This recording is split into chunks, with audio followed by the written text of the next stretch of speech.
Hello, everybody. Today is October 31st, 2021, and we shall be talking about the mysterious king, his wise mother, and the ideal wife. So, today we'll be looking at Proverbs chapter 31, as it is the 31st.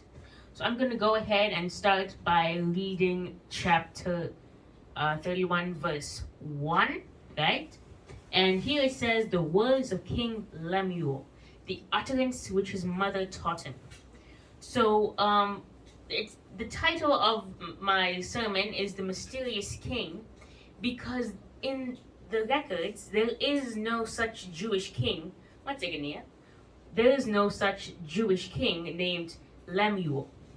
So, it's actually a mystery as to who King Lemuel is. Naraya, do you have any ideas as to who King Lemuel is? Maybe you could refer King Lemuel to yourself, or Maybe Naraya, maybe just a pen name. Naomi, do you have any ideas? Maybe it's just an example. Nia? my thought is also it's just an example. Maybe. My thought is that King Lemuel is actually Solomon, and maybe King Lemuel's mother is actually Solomon's mother, who is, do you know who? No. Bathsheba. So maybe King Lemuel's mother is Bathsheba, but we don't really know. Now, the words of King Lemuel, the utterance, which is really the prophecy which his mother taught him. It's a prophecy, it's what's going to happen, and some wise words. Verse 2 says, what, my son, and what the son of my womb, what the son of my vows. I have a question. Yes, Nia? What does utterance mean? Utterance it comes from the word utter, which is to say something. Now, specifically in this example, utterance means prophecy or wise words. Now, back to verse 2, I don't really know what it means. What my son and what son of my womb, son of my vows, I don't really know what it means. So do any of you have any ideas or any thoughts? Yes, Nia? What does vows mean? Vows here refers to wedding vows. So when two people get married, they make vows, right? Like to care for one another, to love one another. Those are vows. So does anyone have any ideas?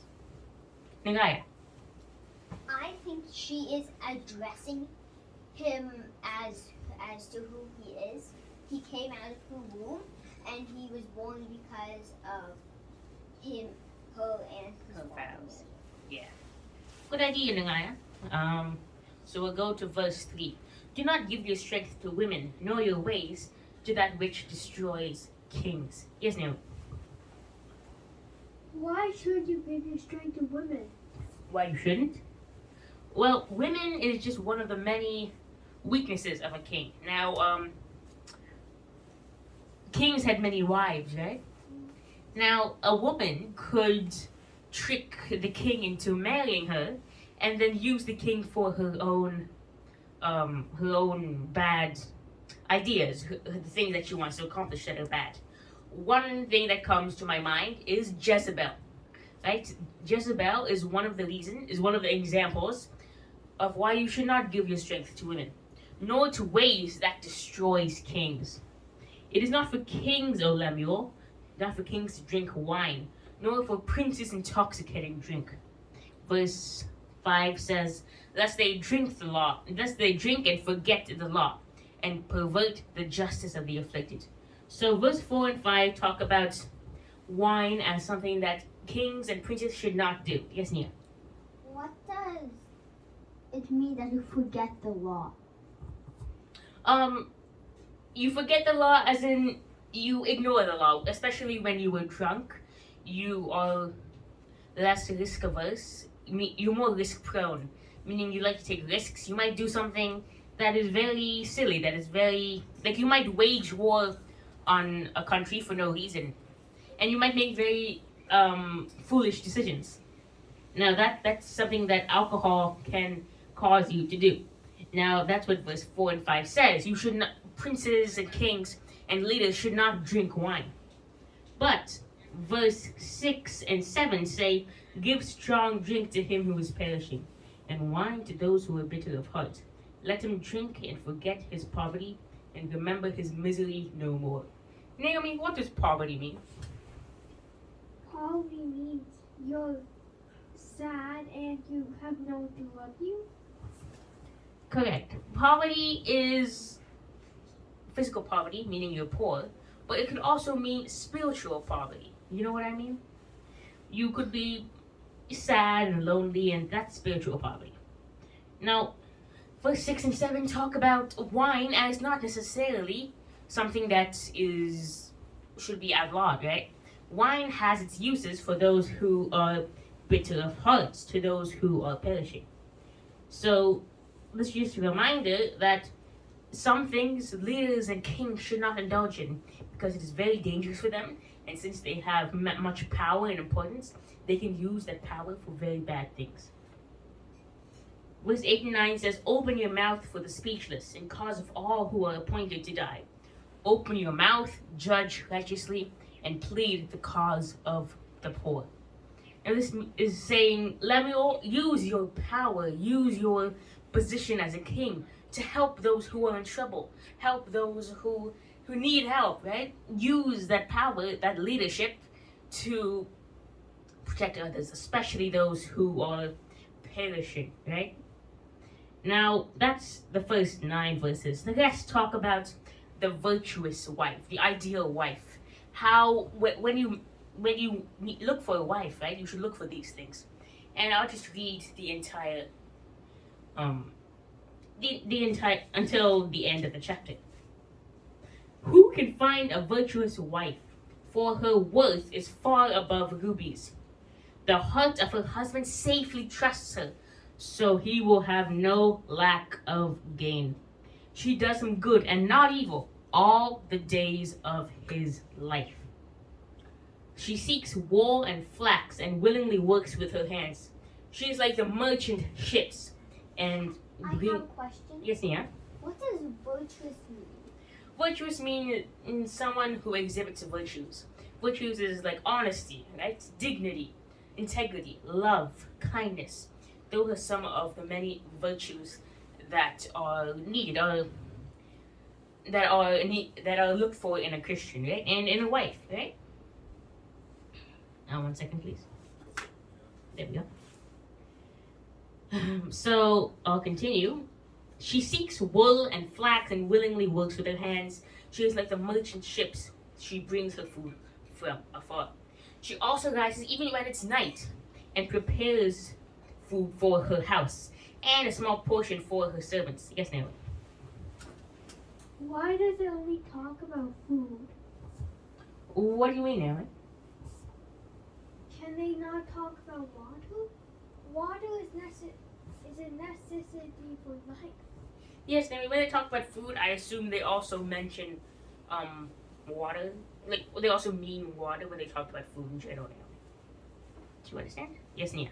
Is it because food has water? Yes, Nia, maybe. Now, this also, I'll continue. She considers a field and buys it. Notice how she considers something. She thinks before she buys it. She thinks before she acts. For her profits, right, she plants a vineyard. Yes, Nia? What does consider mean? Consider means to think about something. So when she considers something, she thinks and says, that might be a good thing to buy. That might get me some money, right? That might help my family. Yes, Nia? Yes, Naomi? I don't know. Okay. She girds herself with strength and strengthens her arms. She perceives that her merchandise, her clothes, things that she makes are good, and her lamp does not go out by night. Her hand holds the spindle, and she extends her hand out to the poor. Yes, she reaches out her hands to the needy. She's not afraid of snow for her household. Even all her household is clothed with scarlet. She makes tapestry for herself. Her clothing is fine linen and purple. Her husband is known in the gates. The gates are where all the elders sit. So, like, for example, Congress, something like that, where all the important... the Congress, the Senate, right, the President's Cabinet. What is a congress? Congress is where all the... So all the politicians, the senators, and the representatives for each district, that's where they gather to make decisions on important things. As I was saying, she makes linen garments, linen clothes, and sells them, and supplies sashes for the merchants. Strength and honor are her clothing. She shall rejoice in time to come. She opens her mouth with wisdom, and on her tongue is the law of kindness. She watches over the ways of her household, and she does not eat the bread of idleness. Right? Her children also rise up and call her blessed. Her husband also, he praises her. Many daughters have done well, but you excel them all. The chapter and Proverbs ends with charm is deceitful and beauty is passing. But a woman who fears the Lord, she shall be praised. Give her the fruit of her hands, and let her own works praise her in the gates. Yes, Nia. Question. Why does he praise her? Praise not as in praise a God. Praise as just to say, Nia, you are awesome. Nia, you are great. Right? That's what they mean by praise, not like an idol. Now, one thing that I've noticed in these verses about an ideal wife is that they consistently mention hard work. Hard work is something that is talked about in most of these verses, right? At least something is in there about hard work, right? Hard work and dignity and honor and strength. They talk about strength, right? So all of these are characteristics that a woman that is best for an ideal wife. Now, does anyone have any questions? What does idol mean? Ideal, Nia, not idol. Ideal means the best scenario. For example, in an ideal world, right? I would be maybe 6 feet tall. In an ideal world, right? You would know everything. That's an example of ideal world, the best possible scenario. The best thing that Maybe not even the best possible scenario, the best thing that could happen, right? In an ideal world, we could be the richest people in the world, right? That's ideal, Nia. Now, any other questions? Yes, Naomi. What is dignity? Dignity is. I think dignity is. I'm not sure, Naomi. 100%. We always think of dignity as something. I never think about the definition of dignity. I think dignity is related to reputation, is related to. I'm not sure really, Naomi. Does anyone else have any input? I don't have a clear definition for dignity, Naomi. I'm sorry. Any other questions, sisters? Maybe someone else in the audience can answer the questions. Nugaya, do you have any questions? So, when they taught, is this the good thing that a woman should have, not just wives, but everyone should have? Yes, Nugaya. Maybe I don't know about everyone, but women in general, men and women are made as different. They're different. And men and women are different. They both have their strengths and weaknesses. So I don't know if men should exhibit the same qualities, but I definitely think all women should exhibit these qualities. So, do you think this part of the proverb is mainly to women? Yes, Nugaya. Wives, but generally yes, women. Now, it's all about hard work, right? What do you think about working hard? Do any of you feel like working hard isn't necessary? Working hard can help you live. Okay, Nugaya, do you want to elaborate on that? For example, if you work hard, then you will get a great place in life. You will earn lots of money. You will get what you need. It's a necessity. A necessity, correct. But then again, many people can work hard. You need to work hard, work smart, and most importantly, work for God. Yes, Nia. What does necessity mean? Necessity means something that has to happen. Like Nia, is it a necessity that you have to have is it a necessity that you have to have 10 notebooks in order to do school. No, you don't have to have a notebook. Maybe you can just take notes on the computer. Maybe you don't have to take notes at all. Right? So a necessity is something that you just absolutely have to have. Okay, Nia? Houses are necessities. Yes, Nia. Also, water and food. Correct. Something that's not a necessity is what's called a luxury. And anyone any other questions? No. I would like to reiterate verse 30. Charm is deceitful. Right? A woman can be charming and beautiful, but a woman who fears the Lord, she is the one that shall be praised. So right now I have an example. Yes, Ningaya? I'm thinking of a woman named Amber Heard. Okay. She is very rich, but also she did something bad. Good example, right? There are many people who seem to be famous and glamorous. Jezebel is one Yes, example. Yes, so Jezebel is an example of someone who... Yes, Nia? Was Jezebel deemed possessed, or was she a spirit? Yes, I believe so. Jezebel is... There is a spirit called the Jezebel spirit, right? But I believe Jezebel was possessed because she was more... She was She was more evil. Yeah, she was more evil than her husband Ahab. Any other questions? But she is what caused him to be evil, or did he just I guess he was evil, Nagaya, but Jezebel's... made him just? Yes. I mean, remember, Jezebel... Do you remember the story of... Do you remember the story of when Ahab wanted to buy a garden? Right? And Naboth. Yeah, Naboth. Good job, Naomi. I didn't actually remember. But yeah, Naboth would not let him buy that garden. Because it belongs to him. Yeah, Jezebel was the one who suggested to kill Naboth and take the garden, right? And that's what led to God's wrath, as Naboth was a God-fearing man. Any other questions before we wrap up? I don't have a question, but it was a wonderful sermon and I learned a lot. Thank you. What did you learn specifically, Raya, that you hope to apply this So week? I learned a lot today. One thing that I learned is to listen to those older than you.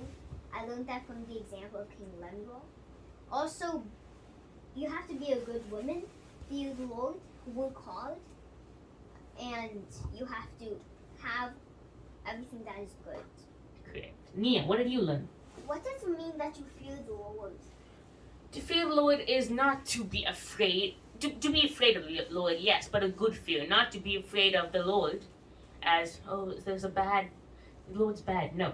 To be afraid of doing bad. To fear the Lord is a God, to be fearing of God. You need to fear God. Naomi, do you have any questions? No, I do not. Okay. Well, thank you, everybody. Thank you for listening to my sermon. Thank you.